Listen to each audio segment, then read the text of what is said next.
cars are rolling in for Caffeine and Octane, the largest monthly car show in America. Fill up on some coffee, top off the octane, and head on down. At a Caffeine and Octane event, you never know what you're gonna see, do you? This car took the world by storm. This is awesome. This is crazy. You know, that's that funky little prototype race car. Yeah. The car is amazing, but the driver, Catherine Legg, she's driven everything from karting to champ car. And she's got a huge following because she even jumped in an Indy car and kicked ass. Really? She's bringing that car today. The Delta Wing car she's bringing. Ooh. Catherine. Oh, hi. Catherine Legg. I don't know whether I'm more excited to meet you or see the Delta Wing car, Oh, but you're so charming. either way, this is awesome. Wow. Is this Formula One? It's a prototype, because everything's new, it's new technology, and they're trying to... So kind of testing the waters. So this is a Delta Wing, but what is this engine? It's our own in-house Elan engine. 2 liters, 4 cylinders. Like a Honda Civic, 2 liter, 2-point-something Yeah, liter? kind of like a souped up one of those. That car right now, that Delta Wing, is flying. Probably about 375 horsepower. 375 horsepower? Yeah. And because this thing's so light, basically you'll be using half the weight, half the power, half the tires, half of everything to go at the same speed that the other prototype goes. So you race against the Corvettes, the Ferraris, and all that stuff? Porsche, Honda, yeah. How does the Delta Wing compare to stuff like that? In a straight line, we're absolutely faster. She now tries to look to the inside. Catherine got to the 3rd spot. She's now run a lap with 139 range as well, so she seems to be the only one with the same sort of pace as the Hondas right now. Very efficient car. It's like an arrow. It cuts through the air really nicely. These parts are all aero parts. This is all for downforce, It's all right? for downforce, and we can probably generate 1,800 pounds of downforce at 200 miles an hour. 1,800 pounds? Wow. And you would think it wouldn't generate so much force, right? Because but of it's how really little it is. heavy, and there's no power steering, so I have to be in the gym a lot. Like, you'd be surprised. After an hour driving this, you definitely feel like you've had a workout.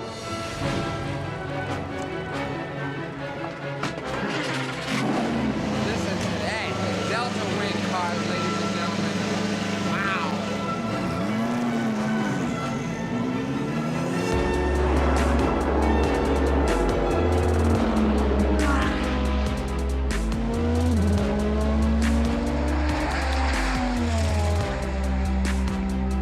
Damn, she's driving that car. She ain't playing. I was making my way towards the front on the bias. They kept getting relocated. The fastest car out there. We'll get it. Roxanne, what do you monitor the most beside her position on the track? The predicted lap time and also the brake temperatures, because our car is very sensitive to brake temp. Here's a 14.9. So Oh, yeah. pretty good. And you said you'd be happy with a 15 flat. Yeah. Go ahead, pit this lap. Once you go as quick as you think you can go, you kind of want to bring it in.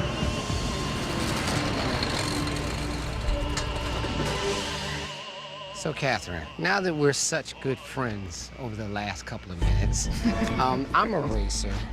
You're a racer. You know what I'd like to do? You want to drive it? How do you know? Yeah. Hey, love if it to was drive down to me, you could absolutely drive it. I don't know. You know, I raced motorcycles for a long time. I think it'd be really, really difficult to drive this car. But I can make sure you can sit in it. Would you like to sit in, and I'll show you the cockpit? I absolutely want to get in the Delta Wing car. We normally do the driver changes within 20 seconds. There's an art, there's a knack to it. That's it. Uh-oh. Yep, you have Legs to like long. twist and, okay, and then you want one leg either side as you slide down. I'm feeling pretty good. I'm feeling it pretty good. You're sitting in this car for how long? About 3.5 hours. In one shot? In one shot. You lose a few pounds because it's quite hot in there. It gets up to about 150 degrees. Look, I'm not even going anywhere, and I'm sitting here dying from the heat. Now imagine working out in that heat. Imagine driving a car with everything closed So now, how do you start the car? So you've got like a couple of stages. You'd go down to like P2 and then you'd push the start button. Okay. And then when you're in a pit stop, you literally just hit stop and then it will still be in P2 and it will still be all ready to go. So now that I know how it starts now, that may come in handy one day. Exactly. And then in the driver change to get out, you have so many things to do. So you've got to open the doors, you have to undo the blower, you have to unplug all of these, you have to loosen your belts, and you're coming down pit lane, and then you... Oh, you snatch the steering wheel off, set it up there. Yeah. And then you grab, I guess he comes in that side, you go out this side? Yep. And then somebody's helping. Yeah, watch your knees. There you go. And then I'll get in, and tires will be getting done, fuel will be getting done. I saw you pull her out, now I know why. Because it would take me 10 minutes to get out. Yeah. I was gonna see at the caffeine and octane thing. You are. I'm super excited. excited. I'm excited. I'm excited. Are you bringing this car or another one? I think we're bringing a replica of this car. Okay. So yes, it will be there. All right. So we'll see you soon. Perfect. All right. See you, Catherine. I think they're going to really dig it. You know, I think initially there were people that either loved it or hated it. I think we have a lot more fans and a lot more of a following now. And, you know, when you can get close to the thing and talk to the people and actually look at it, it's rare that you hear anybody say anything negative about it.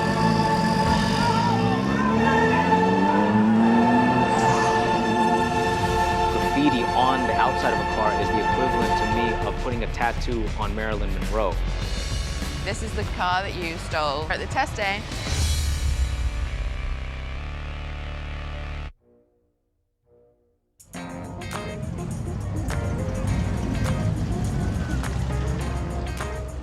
This is a really interesting car.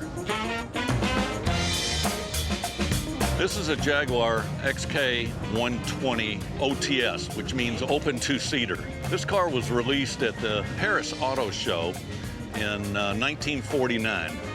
It took the world by storm. In fact, in 1949, this car, directly out of the factory, set the world speed record. It's a double overhead cam, inline 6, 3.4 liter, and it was producing about 190 horsepower at the time. However, they raced these cars starting in '51, and they won Le Mans driving these cars. And the reason they won is because Jaguar developed disc brakes along with Dunlop and Lockheed, so they could push these cars into the turns a lot harder than the Ferraris and all of the other cars. I looked down at the marvel of caffeine and octane. Brian Fuller's got the lowdown from inside a car called Vengeance. So tell me about Vengeance. It's my Mount Everest. It's my time machine. It's my getaway car. If this life ever gets too hectic and I don't want to be in this anymore, I'll put my family and my kids in this, and I'll be out. Totem's an enigma, you know, he's into breakdancing. He's worked his way up from being a graffiti artist to being one of the most talented artists I've ever met. He puts his mind to something, there's no stopping him. My particular art medium is derived from vandalism, is derived from street graffiti. I discovered who I was via that medium, and I realized that I'm better than just writing some gang's name on a wall somewhere. But I'll say at any point in time, I'm not afraid of where I came from. That's part of what got me here. You know, those are the things that made me me. You know, I think a couple of things to me that make great artists special is one, that they can see their work in their head. They don't have any trouble going back to it, flipping through it like a catalog. And two, they work hard. And they work hard because they love what they do. Passion has to be involved in everything you do in this life. Whether you're married to a woman or married to a build, you got to be passionate about it, or else you'll never see it through. And one big thing about this car for me is that I called it my Mount Everest. And the reason for it is I believe that every young man should go big on something at least once in life. And this one was mine. When I first started building the car, I didn't know enough about building professional cars. It's a lot of work to take a big pile of horsepower and transmission and roll cage and wheels and flares and tires and put them into a car. You try it. And it was just the body. You know, I never built from the body, just no glass, no suspension, nothing. I said, oh my God, what am I gonna do? Either I can quit or I can really turn this thing around. Am I the type to come back after adversity or what? So you know what I said? Come back with a vengeance. The name came from my choice of either laying down or standing the hell up. I stood up and here we are. That was awesome. What a ride. That's right. Let's see under the hood. Here she is. Oh, LS7. Nice. 427 LS7, 7-liter, hand-built, forged internals, dry sump and everything. I'm basically making a street fight, modern Trans Am road race car. When you really try to express yourself with a car, it's just you. You know, there's nobody else. You're not battling against somebody. I'm building my car better than this guy. You're not doing that. It's just you and the car. You want that car to be exactly how you want it to be. Vengeance is like the shell of Totem. You know, that's like Batman has his Batmobile, and the Bat Chopper, and the Bat Boat. That is the exterior of Totem. Vengeance. It's interesting for, you know, a guy who obviously has the skill to write anything you want on a car. You keep it pretty subdued. Yeah, I believe the outside should be clean. You know, I personalize all my cars, but graffiti on the outside of a car is the equivalent to me of putting a tattoo on Marilyn Monroe. I don't see the reason to do that. What I consider perfection is taking something that is already a beautiful form and try to embellish in its subtleties. When you execute style with graffiti, it flows perfectly. It has no hiccups.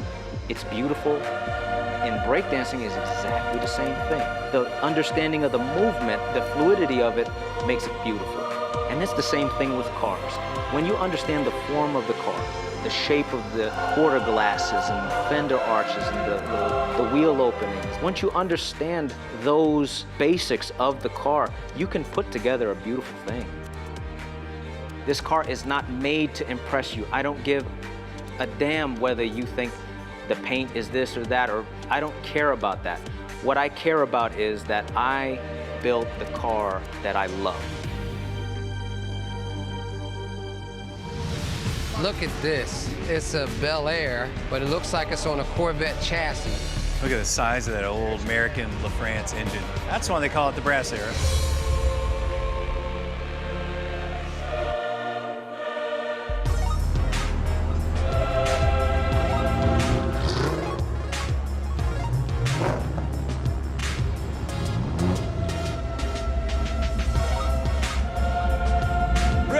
What's up, Brian? Look at this, Brian.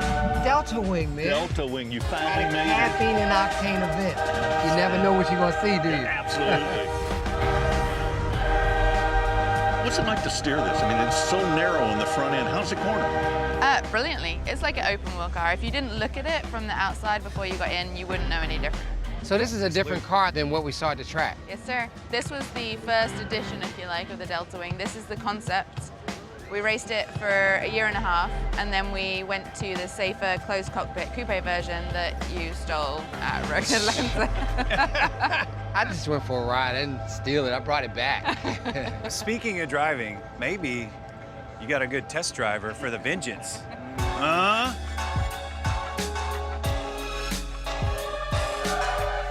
Why don't you sit in it? What do you think? That thing's cool. That is cool. It comes with free coffee. 69? 67. 67. Yep, 67. Wing windows and everything. The one that they hate the most on these first gens, but you go fast enough, turn that wing in, that's your AC. What kind of horsepower? 653 to the ground. Yeah, I'm a horsepower junkie. I like the sound of that. What's your power plant? That's an LS7 in it, hand-built with forged internals, cams.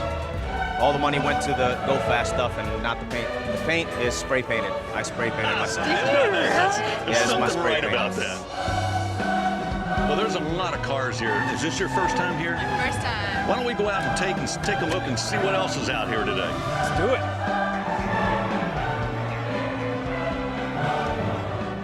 When I'm walking around caffeine and octane events, I really don't go in with a list of what I'm looking for. I let the car speak to me. Look at this. It's a replica of a Bel Air, but it looks like it's on a Corvette chassis. Matter of fact, it says Bel Air.